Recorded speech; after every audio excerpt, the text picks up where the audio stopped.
ఒకే దేశం ఒకే ఎలక్షన్ వెనుక ఒకే వ్యక్తి ఒకే పార్టీ. దక్షిణాది రాష్ట్రాలపై కేంద్రం చిన్నచూపు. కుటుంబ నియంత్రణ, మెరుగైన సంక్షేమ కార్యక్రమాలు చేపట్టినందుకు శిక్షిస్తారా? జనాభా ప్రతిపాదికన నియోజకవర్గాల విభజన కరెక్ట్ కాదు. దీన్ని దక్షిణాది రాష్ట్రాలన్నీ కలిసికట్టుగా ఎదుర్కోవాలి. మూసికి పునర్వైభవం తీసుకొస్తాం. కులగణన చేపట్టిన ఏకైక రాష్ట్రం తెలంగాణ. ఫిబ్రవరి 4 తెలంగాణ సామాజిక న్యాయ దినోత్సవం అని ప్రకటన. 10 ఏళ్లలో బీఆర్ఎస్ చేసింది ఏంటని ప్రశ్న. కేరళలో మాతృభూమి ఇంటర్నేషనల్ ఫెస్టివల్ ఆఫ్ లెటర్స్ సదస్సుకు హాజరు. దక్షిణాది రాష్ట్రాలపై కేంద్ర ప్రభుత్వం చిన్నచూపు చూస్తున్నదని సీఎం రేవంత్ రెడ్డి మండిపడ్డారు. దశాబ్దాల పాటు కుటుంబ నియంత్రణ విధానాలు పాటించి మెరుగైన సంక్షేమ కార్యక్రమాలను దక్షిణాది రాష్ట్రాలు అమలు చేస్తున్నాయి. అలాంటి దక్షిణాది రాష్ట్రాలను శిక్షించాలని కేంద్రం చూస్తున్నది. అందులో భాగంగానే జనాభా ప్రతిపాదికన పార్లమెంట్ నియోజకవర్గాల పునర్విభజన చేపట్టాలనుకుంటున్నది. కేంద్రం తీరును దక్షిణాది రాష్ట్రాలన్నీ కలిసికట్టుగా ఎదుర్కోవాలి అని పిలుపునిచ్చారు. ఒకే దేశం ఒకే ఎలక్షన్ అనేది ఒకే వ్యక్తి ఒకే పార్టీ విధానమని ఆయన విమర్శించారు. ఇదే ప్రధాని నరేంద్ర మోదీ రహస్య ఎజెండా అని ఆయన ఆరోపించారు. కేరళలోని తిరువనంతపురంలో మలయాళీ దినపత్రిక మాతృభూమి ఆదివారం ఏర్పాటు చేసిన మాతృభూమి ఇంటర్నేషనల్ ఫెస్టివల్ ఆఫ్ లెటర్స్ సదస్సులో సీఎం రేవంత్ రెడ్డి ప్రసంగించారు.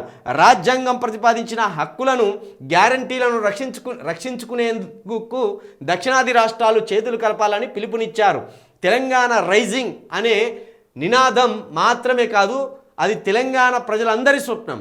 తెలంగాణను భారతదేశంలోనే కాదు ప్రపంచంలోనే అత్యుత్తమంగా నిలపాలని మేము ఆకాంక్షిస్తున్నాం అని పేర్కొన్నారు. సమగ్ర కులగణన సర్వే చేసిన తొలి రాష్ట్రం తెలంగాణ అని, దాన్ని అసెంబ్లీలోనూ ప్రవేశపెట్టామని సీఎం రేవంత్ తెలిపారు. జనాభా దామాష ప్రతిపాదికన తాము వనరులు సమకూర్చుతున్నామన్నారు. వర్గీకరణ కోసం 30 ఏళ్లుగా మాదిగ సోదరులు పోరాడుతున్నారని చెప్పారు. 2025 ఫిబ్రవరి 4న అసెంబ్లీ ప్రత్యేక సమావేశం ఏర్పాటు చేసి వర్గీకరణ కోసం తీర్మానం చేశామని, ఇక నుంచి ప్రతి ఏడాది ఫిబ్రవరి 4న తెలంగాణ సామాజిక న్యాయ దినోత్సవంగా జరుపుకుంటామని సీఎం రేవంత్ రెడ్డి వివరించారు. బడేబాయ్ అని జబ్బల మీద వేసుకొని పొగినావు కదా, మరి ఒకే దేశం ఒకే పార్టీ ఉండాలనే కాడికి వస్తాడు ఆయన. ఒకే దేశం ఒకే పార్టీ, అందుకే ఆయనే జమిలీ ఎన్నికలు తీసుకొస్తాను. జమిలీ ఎన్నికల వల్ల ప్రాంతీయ పార్టీలకు పెనుముప్పు ఉంటుంది. ఎందుకంటే ఒకసారి దేశవ్యాప్తంగా ఏదన్నా నినాదం ఎత్తుకుంటే ఆ నినాదం అంతా రాష్ట్రాలకు పాకుతుంది. ఆ రాష్ట్రాలకు పాకినప్పుడు ఇక్కడ ప్రాంతీయ పార్టీలకు వాళ్ళదైన ప్రాంతానికి సంబంధించిన విషయాలను బోధించకుండా అక్కడ జాతీయ స్థాయిలో ఏ నినాదాన్ని అయితే ఎత్తుకుంటారో అదే నినాదాన్ని ఇంప్లిమెంట్ చేయడానికి జాతీయ పార్టీలు ఆలోచన చేస్తాయి. అప్పుడు ప్రాంతాలకు చాలా నష్టం జరుగుతుంది. ప్రాంతాలకు నష్టం జరుగుతుంది, ప్రాంతంలో ఉన్న సంస్కృతికి నష్టం జరుగుతుంది, ప్రాంతంలో ఉన్న ప్రజలకు నష్టం జరుగుతుంది, ప్రాంతాల అభివృద్ధికి కూడా నష్టం జరుగుతుంది. ఇగో ఇప్పుడు కనిపెట్టిండు మన రేవంత్ రెడ్డి గారు.